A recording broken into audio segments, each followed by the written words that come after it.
मालिक को प्रणाम। सभी अभ्यासी भाई बहनों को नमस्कार। प्रश्न है गुरु। जीवन का लक्ष्य तथा उसकी प्राप्ति के उचित साधनों को जान लेने के बाद हमारा दूसरा कर्तव्य एक ऐसे योग पथ प्रदर्शक को पाना हो जाता है जो हमें साक्षात्कार के पथ पर सफलतापूर्वक ले जा सके।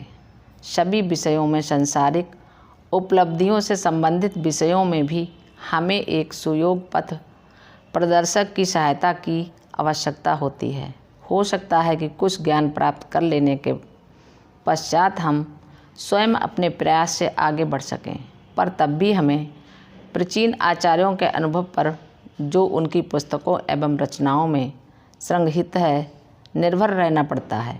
आध्यात्मिकता में बात उल्टी है। जैसे जैसे हम आगे बढ़ते जाते हैं तथा अधिक ऊंची अवस्थाएं प्राप्त करते जाते हैं, गुरु की आवश्यकता बढ़ती ही जाती है।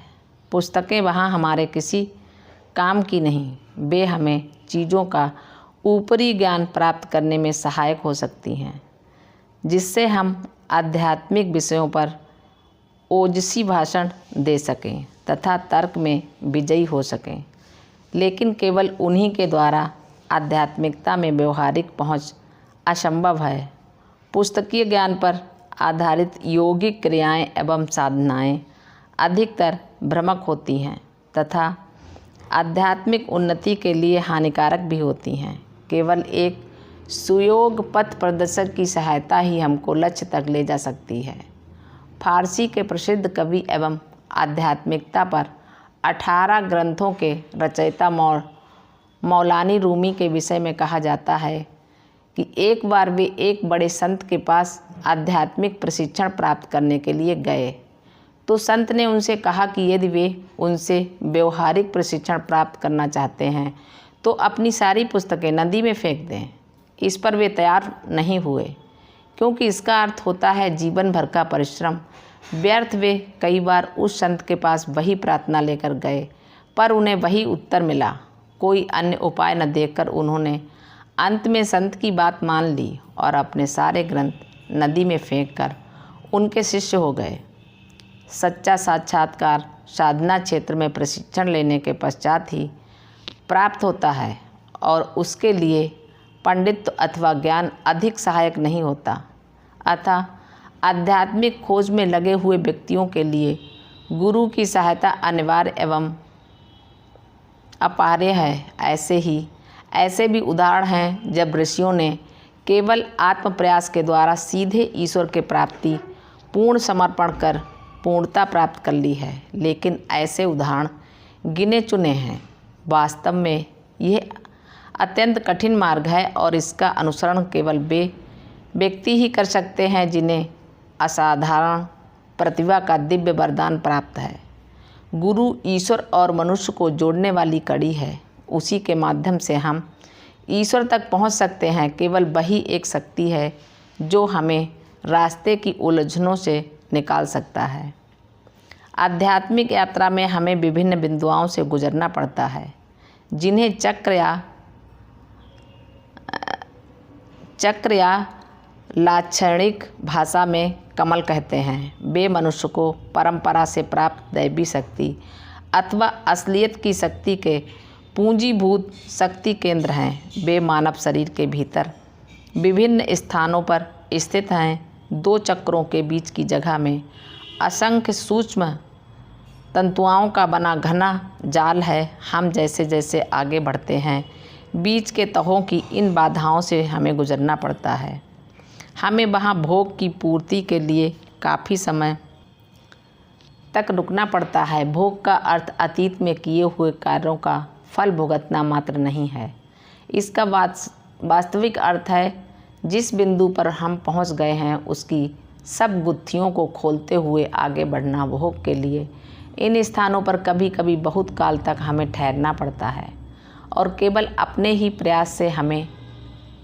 प्रयास से उसमें से निकल सकना अधिकांश लोगों के लिए लगभग असंभव सा हो जाता है। प्रारंभ की कुछ अवस्थाओं में तो यह संभव हो सकता है, पर आगे चलकर यह बिल्कुल असंभव हो जाता है। ऐसा देखा गया है कि अतीत के अधिकांश ऋषिगण जिन्होंने केवल अपने प्रयास से इसे पार करने का प्रयत्न किया था, जीवन पर्यंत केवल पहली या दूसरी ही अवस्था पर रुके रहे और उसे पार न कर सके। दरअसल ऊंची अवस्थाओं पर हमें जिस स्थिति का सामना करना पड़ता है उसे फिसलन की दशा कहा जा सकता है। वहाँ कभी हम थोड़ा ऊपर पहुंचकर फिर नीचे फिसल जा सकते हैं। ऐसा बार बार होता है। परिणामत उसी चढ़ान अत्यंत कठिन और असंभव सी हो जाती है। ऐसी परिस्थिति में योग गुरु का शक्तिशाली सहारा ही हमें उस भंवर से बाहर निकाल सकता है।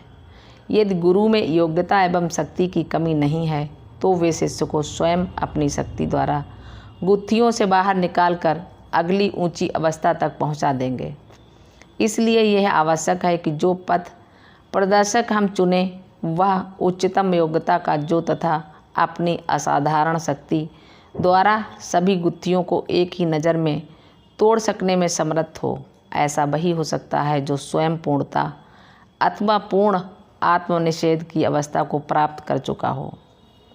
अतः हमें चाहिए कि ऐसी महान शक्ति के साथ प्रेम एवं आकर्षण का संबंध जोड़ लें। यह कोई महत्व नहीं रखता कि हम उसके साथ क्या संबंध जोड़ते हैं। हम उसे अपना मित्र, मालिक, नौकर अथवा जो भी चाहें मान लें, लेकिन फिर भी वह रहेगा हमारा पथ प्रदर्शक या गुरु ही, जैसा उसे साधारणता कहते हैं।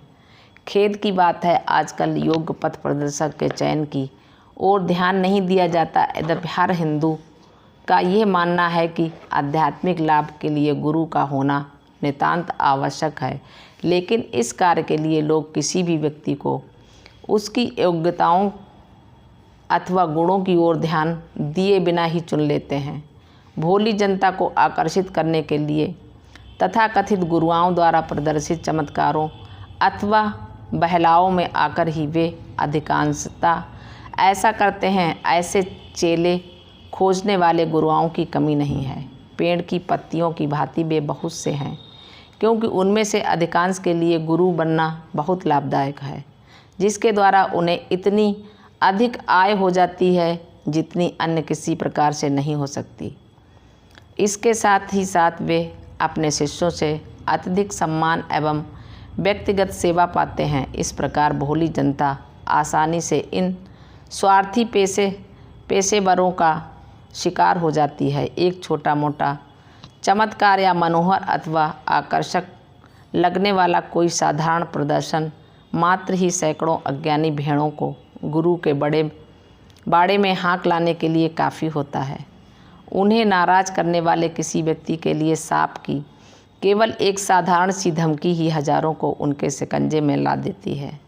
इतना ही नहीं, अपने पेशे का एकाधिकार बनाए रखने के लिए वे यह भी घोषणा करते फिरते हैं कि एक विशिष्ट वर्ग वालों के अतिरिक्त अन्य किसी को, चाहे वह सन्यासी हो अथवा गृहस्थ, गुरु होने का अधिकार नहीं है। योग्यता एवं पात्रता की चिंता किए बिना ही वे अपने को जगत का धर्म गुरु मान बैठते हैं। आजकल ढेर सन्यासी भी महात्मा बने फिरते हैं और अपने को जगत गुरु कहते हैं। क्या ये खेद की बात नहीं है? ऐसे पेशेवर पाखंडी जो किसी भी धर्म एवं राष्ट्र के लिए कलंक रूप है, अपनी स्वार्थ सिद्धि के लिए भोली जनता को ठगते और धोखा देते हुए निशंक बिना किसी दंड भय के घूमते फिरते हैं। अब वह अवसर आ गया है जब जनता आंख खोलकर देख ले कि इन लोगों द्वारा कितनी बर्बादी ढाई गई है। एक विशिष्ट वर्ग ही गुरु हो सकने का एकाधिकार सरासर गलत है। पेशेवर गुरुओं ने अपनी स्वार्थ रक्षा के लिए ही ऐसा कर रखा है। ये बहुप्रचलित विश्वास कि कोई शिष्य किसी परिस्थिति में अपने गुरु के साथ एक बार जोड़ा हुआ पवित्र संबंध नहीं तोड़ सकता, स्वयं इन झूठे गुरुओं की अपनी स्थिति सुरक्षित एवं सुदृढ़ बनाए रखने के लिए की गई एक धूर्त चाल है। ये धोखाधड़ी के अतिरिक्त और कुछ नहीं है। शिष्य को दीक्षित करने की प्रक्रिया के जो वास्तव में गंभीर सिद्धांत पर आधारित है, वास्तविक महत्व से सर्वथा अनभिज्ञ अधिकांश आधुनिक पेशेवर गुरुओं ने उसका बहुत दुरुपयोग किया है। गुरु के नाते उनका केवल यही काम है कि शिष्य को दीक्षित करते समय वे उसके कान में कुछ रहस्यपूर्ण शब्द फूंक दें और पूजा के नाम पर कुछ आडंबरपूर्ण क्रियाएं बता दें। शिष्य के प्रति उनका कर्तव्य यही समाप्त हो जाता है।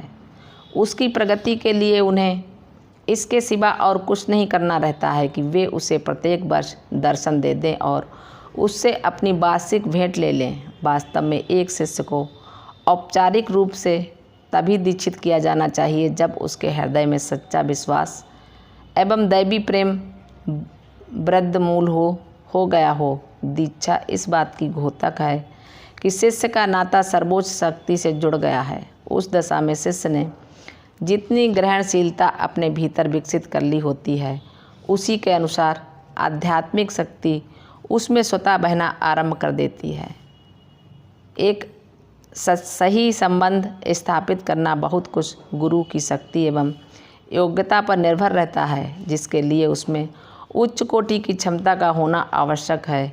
एक बार का स्थापित सही संबंध तब तक बना रहेगा जब तक कि शिष्य मोक्ष न प्राप्त कर ले, जो ऐसी दशा में इतनी दूर नहीं है कि उसे प्राप्त करने में अनेक जन्मों का समय लगे। वास्तव में यदि कोई शिष्य ऊपर बताए सही ढंग से एक उच्च योग्यता वाले गुरु द्वारा दीक्षित किया जाता है तो उसके संबंध तोड़ने का कभी प्रश्न ही नहीं उठता। लेकिन अपनी स्वार्थ सिद्धि के लिए झूठी दीक्षाओं का स्वांग रचने वाले पेशेवर गुरु के लिए यह हमेशा चिंता का विषय बना रहता है। इसलिए शिष्य को स्थायी रूप से अपने पंजे में रखने के लिए वे दैवी नियम के रूप में यह घोषित करते हैं कि यदि वह कभी गुरु से संबंध विच्छेद की बात भी सोचेगा तो उसे नरक की सारी यातनाएं झेलनी पड़ेंगी। भोली जनता ने इस विचार मात्र से कांपते हुए कि उनसे कहीं ऐसा कार्य न हो जाए जो गुरु को अप्रसन्न कर दे, इसे शास्त्र वचन मान लिया। इसलिए वे उनके सभी अत्याचारों को चुपचाप सहते रहते हैं। मेरा विश्वास है कि हमारे शास्त्रों में इस प्रकार का कोई विधान नहीं है। ये केवल इन धर्म गुरुओं की गढ़ी हुई चीज़ है। प्रत्येक प्राणी का मैं ये जन्मसिद्ध अधिकार मानता हूँ कि जब उसे लगे कि उनसे कोई गलत गुरु कर लिया है अथवा गुरु की क्षमता एवं गुणों को पहचानने में गलती की है, तो उससे अपना संबंध तोड़ सकता है। उसे इसकी भी स्वतंत्रता है कि जब कभी उसे ये मालूम हो कि गुरु उसे उसकी वर्तमान उपलब्धियों से ऊपर पहुंचा सकने में असमर्थ है, तो यह दूसरा गुरु ढूंढ ले। दूसरी ओर ऐसी अवस्था में एक सच्चे गुरु को स्वयं चाहिए कि वह अपने शिष्य को दूसरे अधिक पहुँचे हुए एवं योग्यतर गुरु के पास भेज दे, जिससे शिष्य की प्रगति में कोई बाधा न पड़े। एक सच्चे एवं निस्वार्थ गुरु का यही कर्तव्य है। पर यदि गुरु स्वार्थवश संबंध विच्छेद की प्रार्थना अस्वीकृत कर दे तो शिष्य उससे शीघ्र ही संबंध विच्छेद करने तथा दूसरे गुरु की खोज करने के लिए स्वतंत्र है। ऐसा करने में उसे कोई नैतिक एवं धार्मिक नियम कभी नहीं रोकता।